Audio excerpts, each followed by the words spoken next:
الحمدللہ کہ آج ہم سب یہاں پر اکٹھے ہیں.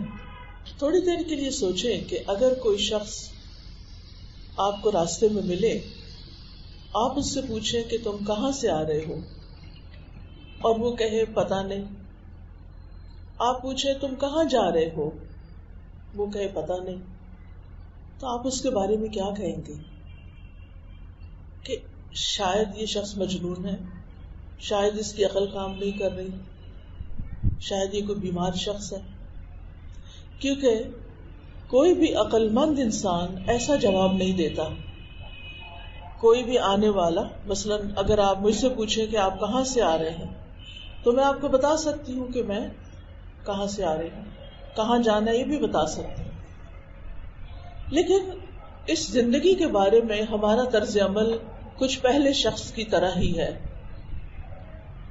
بہت سے لوگ اس دنیا میں، اس زمین پر ایسے ہیں کہ اگر آپ ان سے پوچھیں کہ آپ کو کس نے پیدا کیا، آپ کہاں سے آئے اور آپ کو کہاں جانا ہے، تو ان کے پاس ان دو سوالوں کا کوئی صحیح جواب نہ ہوگا. کتنی حیرت کی بات ہے کہ ہم اس دنیا میں اللہ سبحانہ تعالیٰ کی بے شمار نعمتیں استعمال کر رہے ہیں، اور ہم یہ بھی نہ جانتے ہوں کہ وہ ہمارا خالق ہے، وہ ہمارا مالک ہے، وہی ہمیں رزق دے رہا ہے، اور پھر الٹیمیٹلی اسی کی طرف لوٹ کر جانا بھی ہے. اس لحاظ سے ہم مسلمان خوش قسمت ہیں کہ ہمیں اپنے آغاز کا بھی پتہ ہے اور اپنی انتہا کا بھی پتہ ہے. ہم جانتے ہیں کہ ہمیں کس نے بنایا، ہم جانتے ہیں کہ ہمیں کس کے پاس لوٹ کر جانا ہے. لیکن ایک سوال جو عام طور پر ہم اگنور کر دیتے ہیں کہ ہم کیوں بھیجے گئے ہیں. اگر ہمیں اپنے اس دنیا میں آنے کا مقصد معلوم نہیں اور ہم وہ مقصد پورا نہیں کرتے اور اس کے علاوہ کچھ اور کام کرتے رہتے ہیں، تو بھی ہم خسارے میں ہو سکتے ہیں. مثال کے طور پر آپ اگر کسی انسان کو کچھ پیسے دے کر، اپنے بارے میں ہی سوچ لیجئے کہ مثلاً آپ کے پیرنٹس، آپ کی مدر آپ کو پیسے دیتی ہیں کہ جاؤ بازار سے میرے لیے 1 کلو آٹا لے آؤ. مثلاً فار ایگزامپل آپ دیکھتے ہیں کہ بازار میں تو بہت ساری چیزیں ہیں، رنگا رنگ کی چیزیں ہیں، کھلونے ہیں، چاکلیٹس ہیں، ٹافیاں ہیں، مزے مزے کی چیزیں ہیں، اور آپ کیا کرتے ہیں کہ آپ کی امی نے آپ کو آٹا لانے کے لیے جو پیسے دیے، ان پیسوں کو آپ کھلونے خریدنے میں لگا لیتے ہیں، چاکلیٹ خریدنے میں لگا دیتے ہیں، اور مزے مزے کی چیزیں خرید کر واپس جاتے ہیں. جب آپ واپس جائیں گے تو آپ سے کیا پوچھا جائے گا؟ کوئی بتائے گا؟ آپ سے کیا پوچھا جائے گا؟ آپ کی والدہ آپ سے کیا پوچھے کہ آٹا لائے ہو کہ نہیں لائے، اور آپ کہیں کہ وہ میں وہاں گئی تھی تو مجھے یہ چیزیں زیادہ مزے کی لگی اس لیے میں یہ لے آئی ہوں. کیا وہ اس پر خوش ہوں گی؟ نہیں. کیا اس دن پھر گھر میں روٹی پکے گی؟ نہیں. کیا ان کا موڈ اچھا ہوگا؟ نہیں. کیونکہ انہوں نے آپ کو جس مقصد کے لیے پیسے دیے تھے وہ آپ نے پورا نہیں کیا، اور باقی اور بہت سے کام کرتے رہے. آپ کو اس کی بجائے اور مزے کی چیزیں زیادہ اچھی لگی.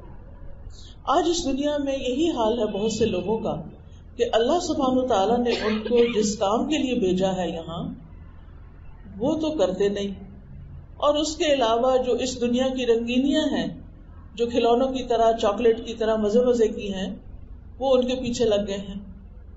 آج انسان نے اس دنیا میں آ کر اپنی زندگی کا مقصد کیا بنا لیا ہے کہ میں زیادہ سے زیادہ دنیا کی نعمتیں حاصل کر سکوں.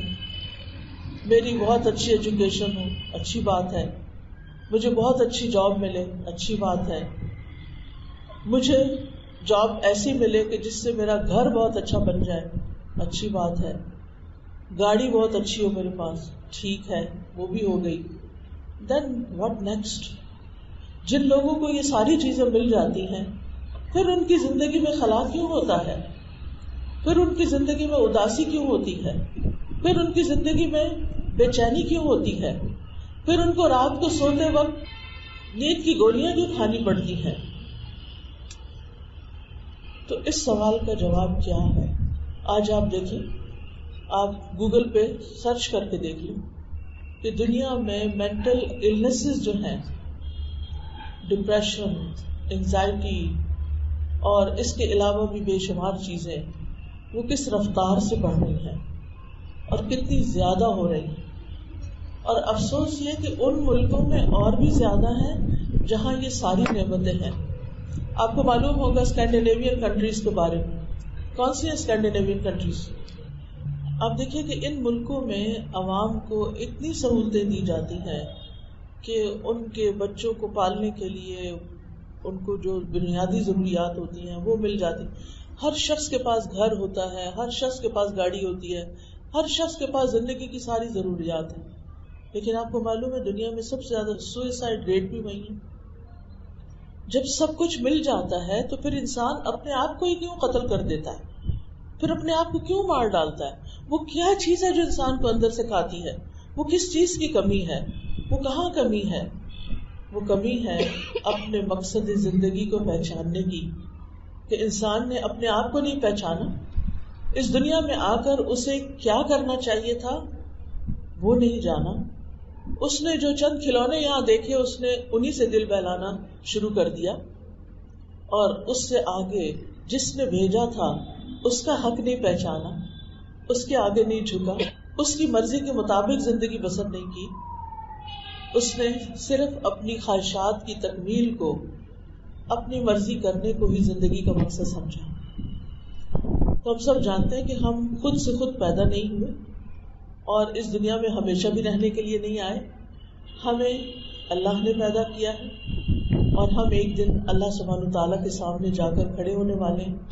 وہ ہم سے پوچھے گا کہ تم نے دنیا میں کیا کیا، تم وہاں کیا کر کے آئے، کیا تم نے باقی کام کرنے کے علاوہ وہ بھی کیا جس کے لیے میں نے تمہیں بھیجا تھا.